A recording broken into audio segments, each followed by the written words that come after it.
us today. Paul Butler on VIP TV. Great to catch up with you because I used to do so much work with you when I was working at Box Nation, and when your fights were on Box Nation, they were some great days there. Really, you know, some not so great, others great. But it's fantastic to catch up with you. And what's COVID-19 meant for your career, Paul? I'm asking that because a lot of boxers have suffered.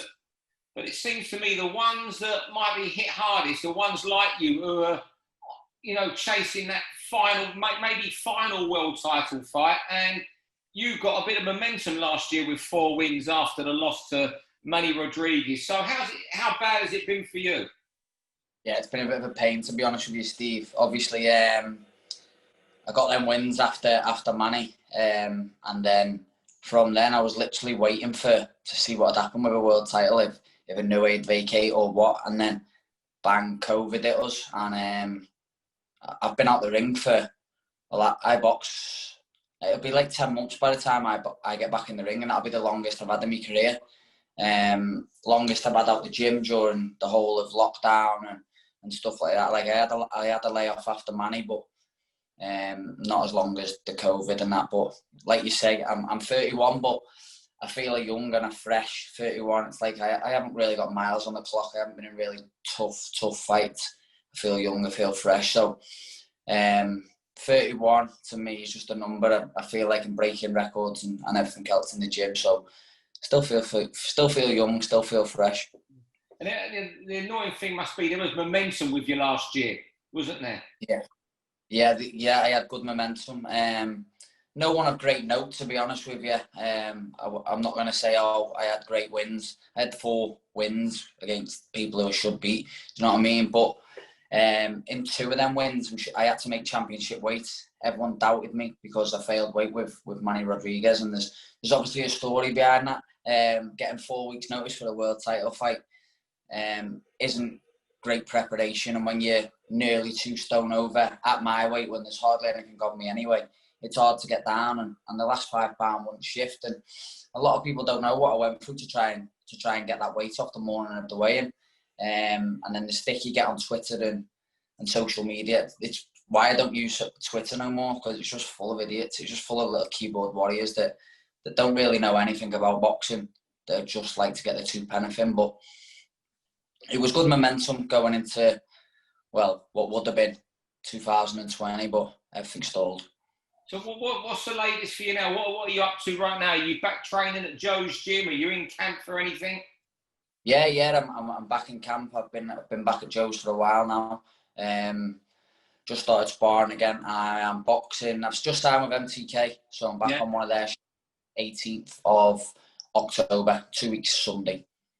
Oh, really? I didn't know you was out that soon. So what's that? Yeah. An 8-rounder or a 10? I take it's a routine fight after 10 months out. I'm boxing. He's a game kid. He's no mug. He got beat last time out by Lee McGregor, who's a very talented kid. I'm boxing Ryan Walker. Oh, I know the kid from London. Yeah. That's not a bad fight for 10 months out. You'll get rounds in, and he'll make you think and work. Comes and has a go. He's game. He's a live opponent, and he'll come and try and win, which is what I want. I don't want these kids that are coming over from Spain that have had 53 losses, 8 wins. I don't need that in my career, especially my stage of my career. This kid's game. He'll come and he'll have a go, and he'll leave openings for me, and that's what we want. But the main thing is, I'm making championship weight for this, and I'm going to make a point of, I'm making 8 stone 6. I want to be pushed up to number 2 with the IBF, which is vacant. There's no one at number 2 because that Greer got beat during the lockdown. So Michael Dismarenas is number 1. No one's at number 2. I'm at number 3.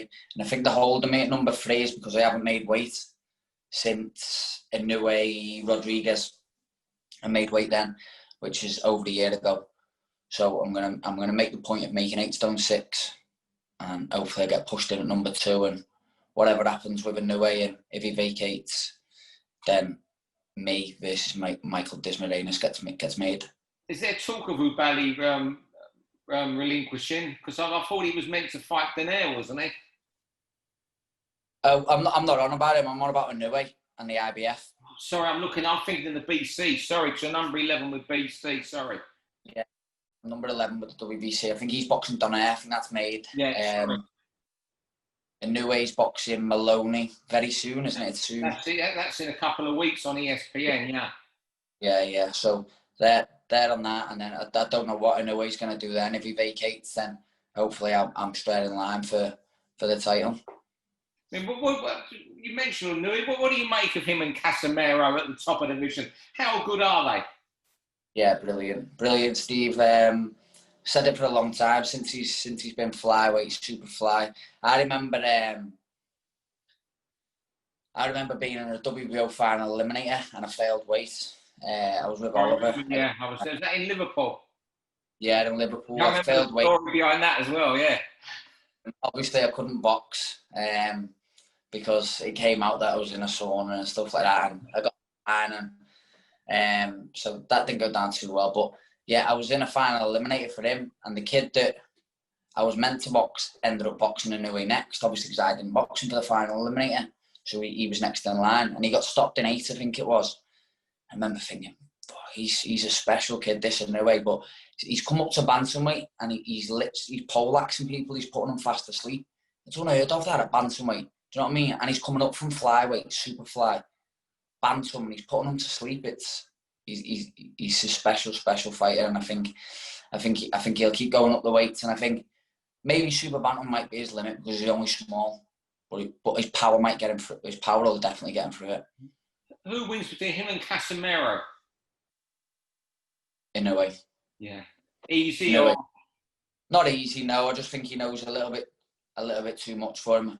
I haven't really gone through Casemiro's record, but I think he's been beat before, hasn't he? A couple of times. He's on that roll now, isn't he? Where he seems to be chinning everybody. I just seen Boxing Social's statement on him saying he come through a sticky second round in his last one. I didn't see what happened there, but I think he was under pressure bad in the second round, and I think if Inoue was to get him under pressure, he'd fold him like. I mean, you're a fighting man. How would you feel if you got to number 1 with the IBF and Inoue got ordered to face you? What would your thoughts be, honestly? I know you'd fight him because you're a fighter. Yeah. What would you think? Of course I'd fight him, Steve, and I'd have the training camp and I'd have the mentality because I'm mentally strong. I'm going in there to win. But listen, you've got to take it out of him. Just special fighters. He's in the bracket of Lomachenko, Usyk. Do you know what I mean? He's a special fighter. Crawford's. He's in with them. So listen, you've got to be at the top of your game to even be competing with him for him to have an off day. Yeah. Well, I mentioned I noticed you're also number 11 with the WBC, and if Umbali come through against Nonito Donaire, is that a possible fight? Because you're both MTK, so there would be ways of making that fight, wouldn't it? It'd be an easy one to make. 100%, yeah. I think we were offered it a while ago, about a year or so ago, and it was to go to Kazakhstan, and the money we got offered weren't great, to be honest with you. So we just let it go. It was probably less than half of what I've boxed for world titles before. So no point in even taking that. But yeah, if that got put to me again, if it was to come through Donaire, then yeah, it'd be a fight that I'd definitely take. To be honest with you, I've sparred him when we were amateurs. Oh really? I went over to it. He was doing 51 kilo at the time. I was doing 48. And we went over to a training camp in France. Obviously, you'd all get mixed together around like the similar weights, and we done a couple of rounds together. Going back to Tete again. Tete lost to Casemiro. What did you make of that Tete that night? In his last couple of fights, was he last since he defeated you? Yeah, I think he looked good for the couple afterwards.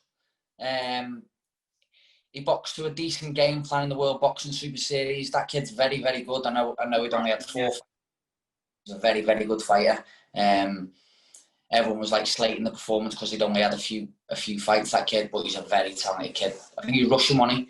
Yeah, I think, did he box at 2012 Olympics, I think? Yeah.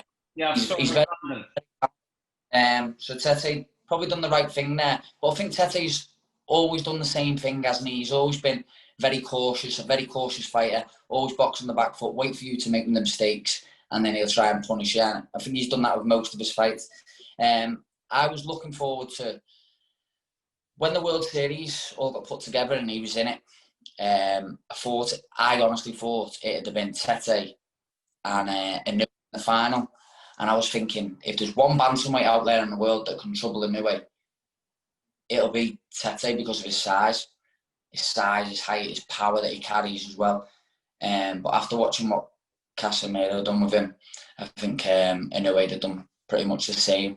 I think once they got inside, I don't think his chin held up too well, did it? No, it didn't. No. Which is a shame. I like Tete. I know he's beat me in that, but he's a nice kid, and I wanted to see him do well. Yeah.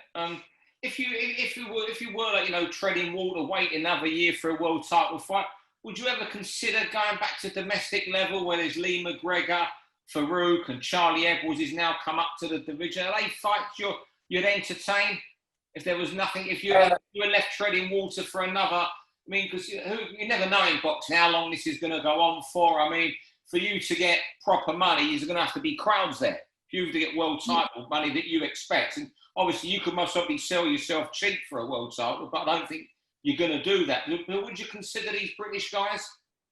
Yeah, of course. Look, you've only got to look at Lee McGregor now. He's boxing Garif for the European title, so I'm sure if a world title didn't come knocking, then I think McGregor beats Garif, and I think he wins the European title. I think he wins it in good fashion as well. I think he knows a little bit, even though he's only had 8 fights, something like that, 9 fights. I think he knows a little bit too much for Garif. He's all round a better fighter of what I've seen the pair of them. But it's definitely a fight I'd take if he's got the European title and I had no world title to box for. It's a title I've never been able to box for neither. It was never available at Superfly when I was on my Box Nation days and Frank Warren days. It was one I always wanted, and it just never came because there was never a super flyweight European title. So what's the MTK plans for you for the rest of this year? Is it just to maybe have a couple keep busy fights and then see where you are in 2021?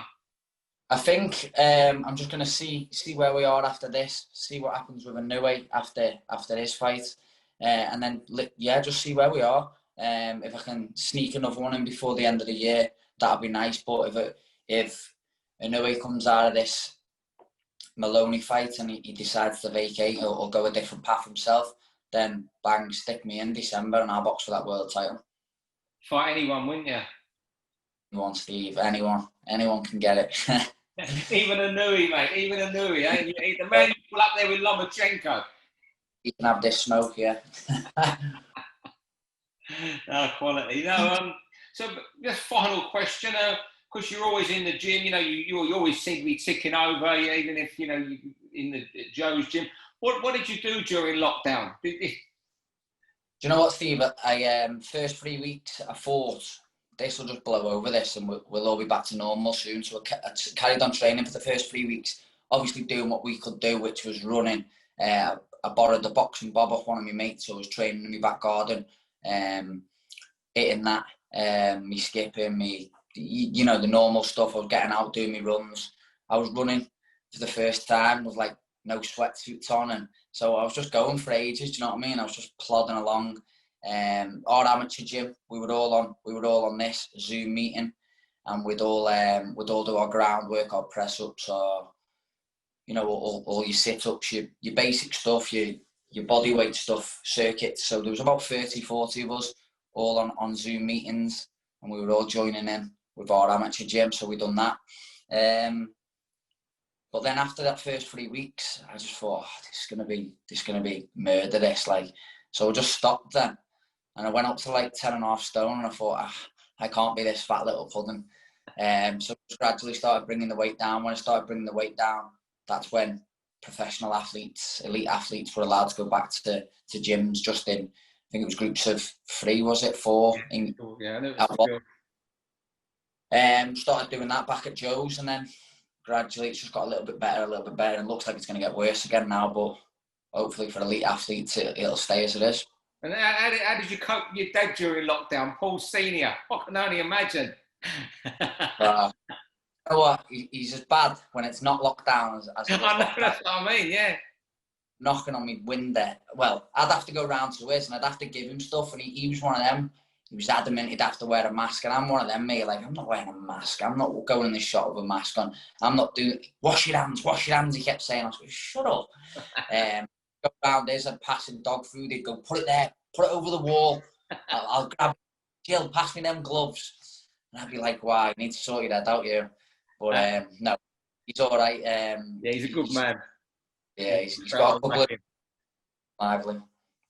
He has his rows, but you know what? Whenever he has a race, he says what he wants to say, and that's great, I think. But that's what his makeup is. That's it. I know. He says what he thinks, and if you don't like it, you don't like it. He just tells the truth. He's a good man. But Paul, it's been brilliant speaking with you again today, and let's hope it's not too long before we speak again. Perhaps we'll get you on, see how you feel after your next fight in a couple of weeks. Definitely, mate. Thanks, Paul, and all the best for your dad. Right. Cheers, Steve. Thank you. For all boxing info, news and latest interviews, amateur and pro, across the north, click and subscribe. VIP Boxing Promotions. Also Twitter, Instagram and Facebook.